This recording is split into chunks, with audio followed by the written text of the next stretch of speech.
507? It's time for us to figure out what episode we're on. Episode 507. 1, 2, 3, 4, 5, 6, yeah, 507. We got some food. Yeah. Some golden Which is something I thought we had put on a lot more, but I went through our episodes and I Googled it, which is not always reliable, and there's only like 4. I was like, surely we've had the food brick more often than that. Yeah. But 4 for like 10 years? I mean, that's not that much. Yeah, actually, it's reasonably, yeah. So this one is the infamous food brick, where you get the golden flowers. Yes. From way back from our old friend Eric Glass. Okay. Yeah, you remember that one of the first guests? I just remembered his name right there. So wow. Not trying to put you on the spot. Yes, that's fantastic. A deep cut. Yeah, it's a seriously deep cut. In fact, that didn't show up on the result, so I probably am missing some access. And to be clear, the yellow is the like fungus that grows on the cake, so you can see it very plainly. And we're about to go and enjoy that. Yeah. And since having a kid, I have started to enjoy these a little bit more. And I've just been brewing them very casually, so not really like this, but I've enjoyed them basically by upping the ratio. So I'm just using a lot of leaf, so upping it by like 25% or something above what I'd use per pour. So cool. Curious how it will come out here. I don't totally know, but we'll see. Interesting. And when you say casual, you're not using a gaiwan, you're using a big pot. Yeah, big blue pot. Gotcha. Yeah, and I'll... nice and clean. Wow. Yeah. Some people really like to drink the rinse on these. I have yet to become part of that cult. I'm good. Yeah. They say, "Oh no, you just rinsed off the best yellow flowers." And sorry, bro. Paulus, only rinse. Bite me in the comments. Bite me? I said fight me. Oh, fight you. Yeah. Okay. Bite. Yeah, my kids. He's got his T's now. It's like enunciating the T's. Bite. And we're like, no, bite. Yes, bite. Don't bite. We don't bite humans. Bite. No. Wow, look at that color change. Crazy. Yeah. Interesting. Really nice clarity on it. So even the rinse too. Yeah, so this one is the Jingyang Aroma on the Silk Road. That's just the name to me. I really don't know much about this production or this factory. So, but yeah, grown in Hunan. So just I believe 1 or 2 provinces over from Yunnan. So kind of in like this western area of China that you don't necessarily hear a ton about. Yeah, let's do it. Cheerio, lads. Pip pip. All the way down the hatch.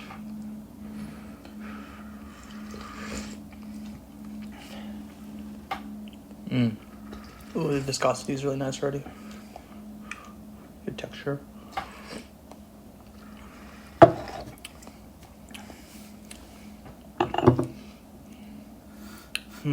Light, round. Did you smell that? Not yet. Yeah, it's very aromatic, actually. Yeah. I feel like we're gonna get some good Denny words from this one. Yeah. It's a little different. It's a fairly bright aroma. It's like, this is one of those where I think we've said this just about every time we've had the food brick, but the taste is not offensive compared to what you think you're having. Yeah. It's like golden fungus. It's like, oh, that sounds like some gnarly mushroomy type stuff. Yeah. But it doesn't really taste like that. You don't get any mushroom. Really, it's not earthy at all. I mean, maybe a little bit. It has a very fermented fruit, plummy kind of vibe to me. Around a lot of the middle notes. Not like it's spicy. It's not super, super floral. Just kind of like a rounded flavor. There's like hints of some kind of darker oolong flavors in here a little bit. Yeah. Nice. Yeah, I think that oolong note is right on. To me, at least, it tastes a little bit like some weird pu'er, earthy notes crossed with the oolong. And maybe even more oolong than pu'er, to be honest. Yeah. And this is fairly fresh. Yeah, 4 years. Yeah. And it's one of those where I don't totally know the relationship of age to the food brick. Yeah. Because they inoculate it with it. Right. So it starts out with a lot of those. Yeah. It's much more akin to a ripe. Yeah. That way. Right. Yeah. Cheerio. Hip hip. Hip hip. Even sweeter. Yeah, I guess I didn't mention it. Very sweet. No bitterness at all. Any yeastiness or anything? Not really. I mean, I don't. I'm just trying to think if I was drinking this blind, what would I think it would be? I don't know. I would be really stumped by Yeah. these teas. I'll be honest. It's like definitely like a woodiness, but it's too bright to be a Yeah, bright. I agree. Right. Yeah, it's got Like- long flavors in there. Yeah, it's like 50% dark, 50% light. So it really straddles a lot of lines. It's a really interesting sort of tea. And my problem with this sort of tea is I've always found it to be a little thin, and I think that upping the ratio has kind of fixed Nice. that. Yeah, it tastes perfectly full body. Love the viscosity. I think this is a really approachable tea. This is kind of a weird tea for being so like normal tasting, Yeah. in my opinion. To your point, especially about like you'd expect the fungus or something like that to really color the flavor, give it more of a basement smell or taste or earthiness and stuff, and it's really pleasant. Would you say this passes the mom test? I was about to ask you the same question. I would say probably. I think it does. Yeah, there's just not... I mean, even though if you describe to your mom what it is, she might not want to have it, but I think if you just be like, here, Mom, here you go, here's a cup. Yeah. I think that would pass. I think so too. Really approachable flavors. The palate itself, all of the flavors come together in concert really well. Yeah. We're going to do a stronger one here. Nice, yeah, look at that color. Wow, beautiful color. Oh my god. And I think this is like one of those teas where at a certain point I just realized that it's hard, kind of like ripe. It's much easier to underbrew than overbrew. Sure, yeah. And I feel like the leaf potency is not super high on these, which is why I can use even more leaf than like a ripe. So you definitely want to lean on these pretty hard. I've seen some people suggest boiling them too, which you know I could get. That makes sense. And yeah, I mean, there's still a hunk in there that's not even close to being opened up. And these usually come in huge bricks, like 1 kilogram, 2 kilogram. That's not at all uncommon when it comes to these guys. So There's an earthier, more like dense, flavor smell in there that I'm not getting in the cup as much at all. Okay. Yeah, interesting. Much darker. It's really changed in the potency of the liqueur. I feel like this almost smells like a Oriental beauty now. Yeah, at this yeah. point. Like very Totally. kind of like more oxidized. Yeah, exactly. That's the thing. Yeah, it has a bit more of the oxidation, a bit more of the not quite fermented, but yeah, those really bright notes that you would expect have been not diminished, but modulated. All right, here we go. Love the viscosity. Really pleasant. It's just something that's just like a hint stronger than like an Oriental Beauty. Yeah. Something deeper in there. Yeah, it's like a little earthy edge to it.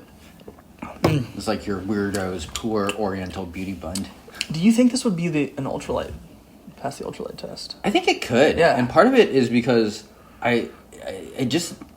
This tea can get bitter, but it takes a lot. Yeah. So it's like, to make this tea taste bad, I think it's a pretty forgiving brew. Yeah. Yeah. Really enjoying this. Yeah. Nice. Yeah. Do you want to do one more? And Denny, I know you don't have a lot of experience with this type of tea, but based off what we've tasted so far, how long do you expect this to brew? More or less than like a pour? That's interesting. So based on the density of the liqueur color changing over time, I would expect this to get potent and then die off a little bit. Knowing exactly how much leaf you have in there and that little chunk is still unfurling, I would expect this to still go for, I think maybe in total 8 steepings reliably. I think that's a good guess. Yeah, and then, who knows? You could probably boil this at the very end there if you wanted to. Yeah.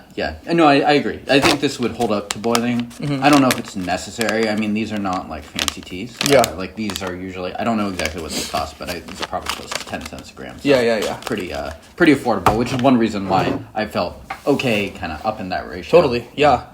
Really good. And you want it to taste great. I mean, sometimes teas just need more tea leaves to taste right, and that's what the true cost of the tea is. Yeah, I'm really impressed with how clear the liqueur is. Me as well. Yeah, even the rinse was really beautiful, and you can kind of see the viscosity in the pour. So here's a tough one. How would you fit this into like a flight of teas? I don't even know how I'd answer this one personally. Probably early. Okay. Probably pretty early. Yeah, that makes sense because it could be overpowered. Definitely. Yeah. Yeah. It's not that it's light. It's just that I guess it is kind of. It's kind of like a oolong. It's like not. It's not right. light, but it's not as like powerful as like a pu'er can be. I'm loving the aroma. It definitely has more earth and age and the essence of that kind of funkiness on the aroma. Yeah, it is interesting. There kind of is a mismatch there. Not in a bad way. No, not at all. It's just you're smelling Nice. more of the funky. It smells more like a pu'er and it tastes more like a oolong. I'd say that even though it's brewed up darker and darker, it's not the most dynamic. I think it's just getting a little bit stronger in flavor profile. I think so. Not like noticing new, dramatically big changes in the tea. For the price point, for the uniqueness of this tea, this to me feels almost like a daily drinker. If you really enjoy this sort of flavor profile, this is a great quality to price match, I think, for that. It's not something that I normally go and grab and pull out of the tea drawer or whatever, but I really enjoy these when I have them. Yeah, I do too. What would you say is the easiest crossover for people? Is like the black tea drinkers, the oolong drinkers, or the pu drinkers? Gosh. Or is it kind of like in the Venn diagram, it just kind of falls in the middle somewhere? It's like roasted, slightly roasted, fermented oolongs and or black teas. I think the black tea analogy is actually pretty sound in terms of flavor profile. The brewing parameter is very different. Yeah. And we're talking about this specific one, too. Sure, it's right. Because neither of us have tasted this category extensively. I agree. So, We're speaking more towards this specific tea. Yeah. Yeah. This is a go pick up for me, man. Yunnan Sourcing, it's impossible to not buy hundreds of dollars of stuff from them. Like, they're so good at that. But this is definitely a pickup. Yeah. And go buy hundreds of dollars of stuff from them. They have so many different teas. This is the 2020 Jingyang. Yep. Fu. Close enough. Yeah. This is the Fu Aroma on the Silk Road. Aroma. You messed up the English word? Yeah. Aroma. This is a pickup, especially because I feel like this category is really different. This is just kind of like another. It will be familiar, but another tea to grab language to speak. Our producers are calling, so we're gonna end this there. Stewie, pick up the phone. Wu-Tang. Subscribe, do all this stuff. Or Fu-Tang. Yunnan Sourcing, check them out. Go grab this. This is definitely like a super solid introduction to these sorts of food bricks. Check them out. And we'll see you guys next time. Cheese. Cheese. I was trying to change cheers or and I just split the difference.